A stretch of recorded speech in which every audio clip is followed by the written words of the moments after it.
과연 이 많은 페트병들은 어떻게 처리되고 있을까요? 색상별, 재질별로 분류를 한 다음에 분쇄 후 세척 과정을 거쳐서 섬유 소재 원료로 생산을 하고 있습니다. 하루 들어오는 양이 100여 톤이 들어오고요. 처리하는 작업량 또한 하루 5, 60톤 이상 되다 보니 공장 내부에선 거대한 자동화 설비가 쉴 새 없이 돌아갑니다. 하지만 작업은 결코 간단치가 않은데요. 관건은 바로 이물질과의 싸움입니다. 라벨을 제거하는 장치인데요. 국내에서 생산된 페트병의 경우 라벨 제거가 특히나 더 어렵다는군요. 이거를 완벽하게 제거해주지 않으면은 또 제품에 문제점이 있습니다. 그래서 그 라벨 제거하는 공정이 12번에 거쳐서 작업이 이루어지고 있습니다. 애초 생산 단계에서부터 접착제로 단단히 부착시키거나 두껍고 무거운 라벨을 많이 사용하기 때문이라고 하는데요. 상황이 이렇다 보니 가성소다를 넣고 끓인 물에 잘게 자른 페트병을 넣고 삶아주는 작업만 12번 이상 반복해야 합니다.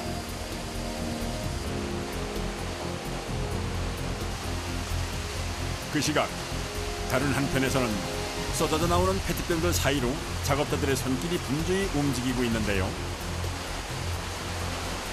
갈색 나오는 것까지인데 잡색이가 백색이고 뭐 잡색이 나오는 거니까 못 보는 거 바람이 나머지고 맞았고 때문입니다. 같은 페트 소재의 플라스틱이라도 이렇듯 꼼꼼하게 분류하는 데는 다 이유가 있답니다. 각각 쓰이는 용도가 다르기 때문입니다.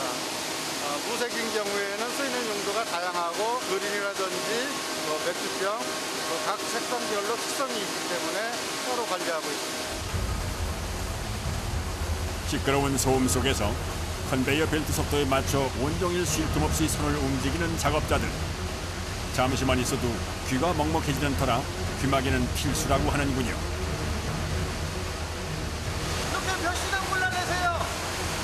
8시간 걸려요. 계속 들면서.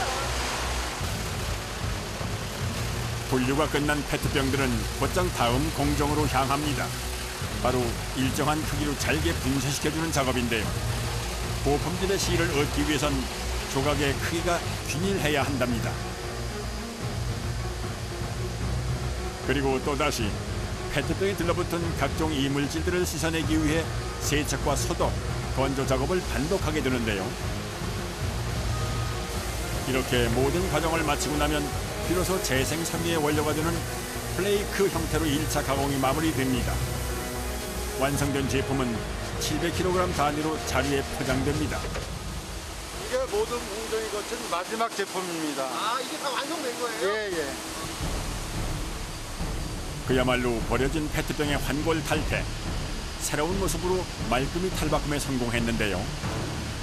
원료화로 해서 바로 녹이면서 섬유를 뽑게 됩니다.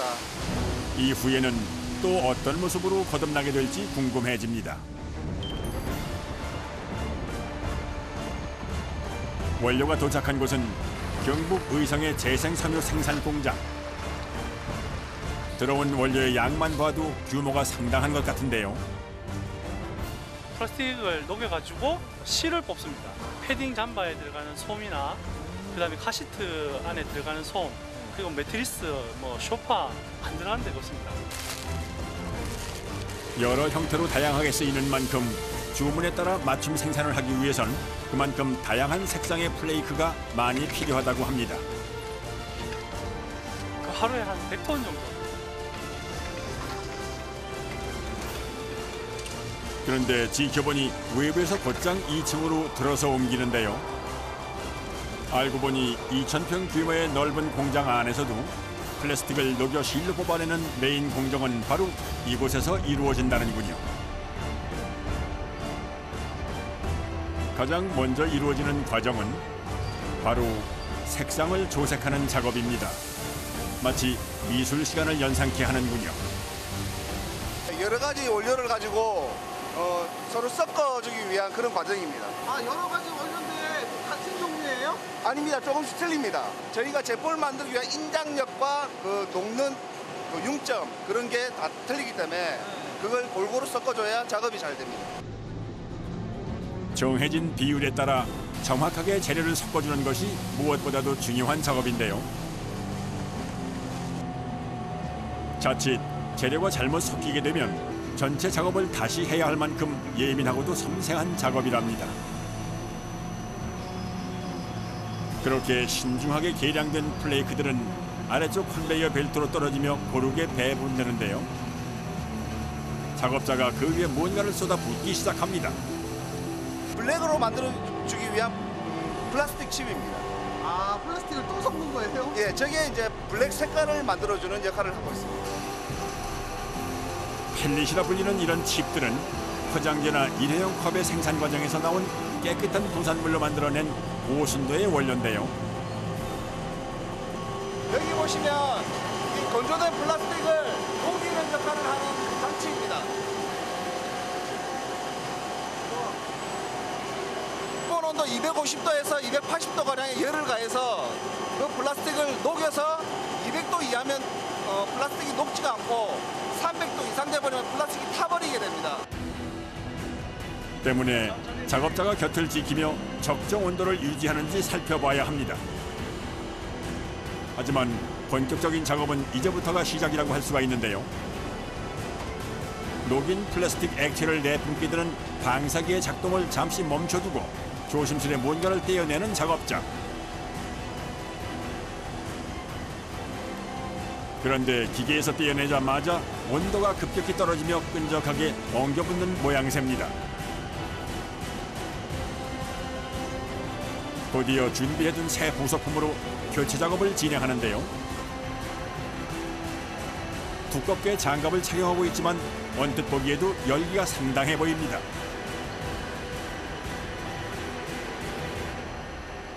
플라스틱을 녹여서 제품을 생산하는데 그 안에 알루미늄이라든지 온물 같은 게 있습니다. 그걸 망을 통해서 한번 걸러주게 되는데 그 망을 교체해주는 작업을 하고 있습니다. 재활용의 길은 그야말로 멀고도 험합니다. 무엇 하나 쉬운 일이 없는데요.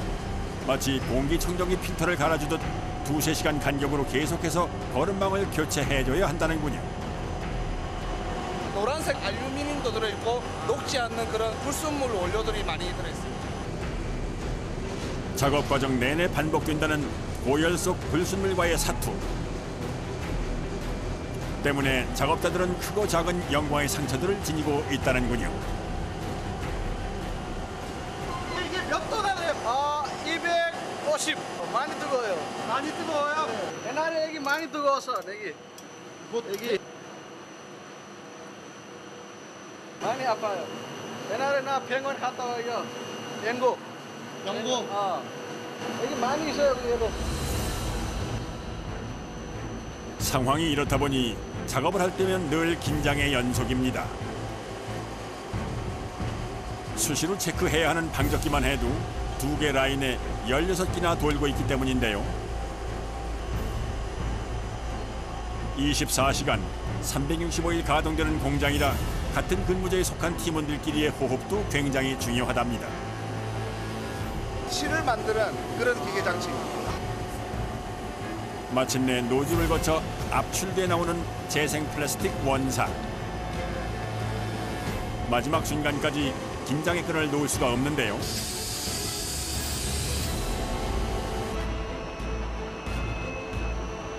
실이 잘 나오고 있나 안 나오고 있나 확인을 하고 있습니다. 근데 문제가 생긴 것 같군요. 잠깐만, 다시. 다시. 황급히 위쪽으로 뛰어올라가는 작업자. 무슨 일인지 궁금합니다. 아하, 실을 뽑아내는 압출 노즐에 아무래도 문제가 생긴 모양입니다. 애써 뽑아낸 실들이 잔뜩 엉켜붙은 모습인데요.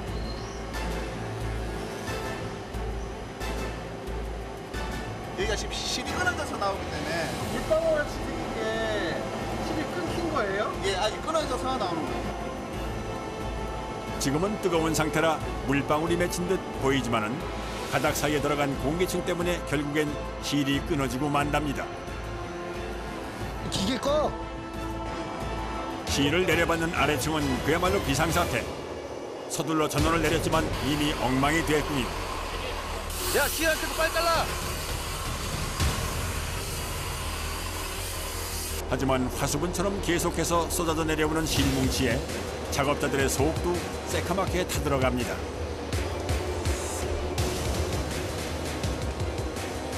고장에 서면 많이 힘들어요. 그 사람 바빠. 사태 해결을 위해 다시 위층으로 올라온 작업자들. 실이 빠져나오는 압출기의 노즐을 확인해 보는데요. 이 노즐 팩 장치 하나의 무게만 무려 100kg이 넘기 때문에 이동 시에는 크레인의 힘을 빌릴 수밖에는 없습니다. 뭐 하시려고요? 저희가 쓰는 팩이 오물이 많이 차게 되면 액이 터지는 수가 있습니다. 때문에 수시로 상황을 체크하며 노즐 팩을 교체해줘야 하는데요. 문제는 그 와중에도 기계는 계속해서 돌고 있기 때문에 속전속결로 서둘러 교체 작업을 끝마쳐야 한다는 겁니다. 노즐 팩 조립 과정입니다. 여기 전체 공정 중에 제일 중요한 작업이라고 볼 수 있습니다. 이거 일명 모래, 불순물을 좀 많이 잡아주고 있습니다. 실을 뽑아내는 압출구인 동시에 마지막 필터 역할까지 맡고 있다는 노즐 팩. 그래서인지 내부 구조 역시 굉장히 복잡해 보이는군요. 총 3개의 망을 씌우고 있습니다. 점점 망이 더 촘촘해지는 겁니다. 거르고 또 거르고 단 한 톨의 티끌도 허용하지 않겠다는 비장한 각오가 엿보이는 것 같습니다. 마지막으로 맨 바깥쪽 덮개를 덮고 16개의 볼트까지 조여주고 나면은 새로운 노즐팩 조립 작업 완료.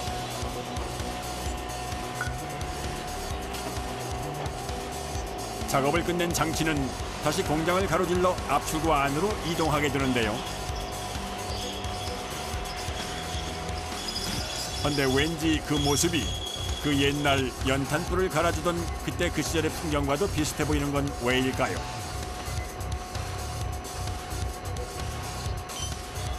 이렇듯 작업자들의 발빠른 대처 덕분에 다시금 무사히 가동되기 시작하는 재생 섬유 압출 작업. 16대의 압출기가 동시에 가동되다 보니 하루 3-4번은 이렇게 노즐팩을 교체하는 작업이 이루어진다고 하는데요. 아래층으로도 다행히 잘 내려오고 있는 것 같군요. 이번엔 또 무슨 작업일까요? 물로 냉각을 시켜주는 거죠. 여기서 냉각이 잘 안 됐을 경우에 실이 엉켜붙어요. 플라스틱을 뜨겁게 녹여서 뽑아내는 실이다 보니 여러 차례의 냉각 과정을 반드시 거쳐야 한답니다. 뒤를 이어선 여러 대의 롤러를 이용해 뽑아낸 실을 빠르게 감아서 4배로 늘려주는 연신 과정을 거치게 되는데요. 이 작업을 통해 실의 굵기와 내구성이 결정된다고 해도 과언이 아니랍니다.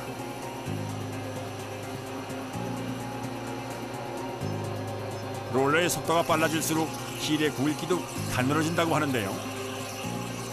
공장력을 높이기 위해서 늘려주는 거죠. 보통 80도, 90도 그래야 많이 늘어나요, 실이. 그런데 자꾸만 시선을 사로잡는 이 거품의 정체는 무엇일까요? 이게 막 부품 같은 것도 생겼는데 그걸 부드럽게 하는 약품이 들어가요. 아무래도 합성 섬유다 보니 정전기 방지를 위해선 첨가제가 추가로 들어가야만 한다는군요. 한 번 작업할 때마다 약 20톤가량의 제품을 생산하고 있다는 이곳. 1시간여의 건조 과정이 끝나면 재생 폴리에스터 생산 작업 완료. 여기에 거래처 주문에 맞춰 커팅 작업이 이루어지기도 하는데요.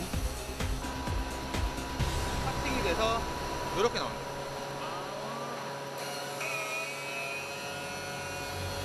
버려진 페트병이 진짜 섬유로 거듭나는 순간입니다. 어디 한번 조금 더 자세히 들여다볼까요?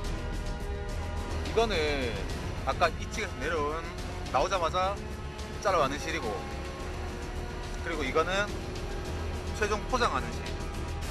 원사 역시 지름 1mm로 얇게 뽑혀서 나온 것이지만 최종 제품에 비하면 굵기부터 확연히 차이가 나는데요. 설 연휴 직전 마지막 생산 물량을 출고하던 날이라 포장 작업 역시 눈코뜰 새 없이 빠르게 진행됩니다. 이날 출고된 물량만 24톤. 고물과 보물은 그야말로 한 끗 차이. 주변 가까이에서 세상에 단 하나뿐인 나만의 보물을 찾아보는 것은 어떨까요?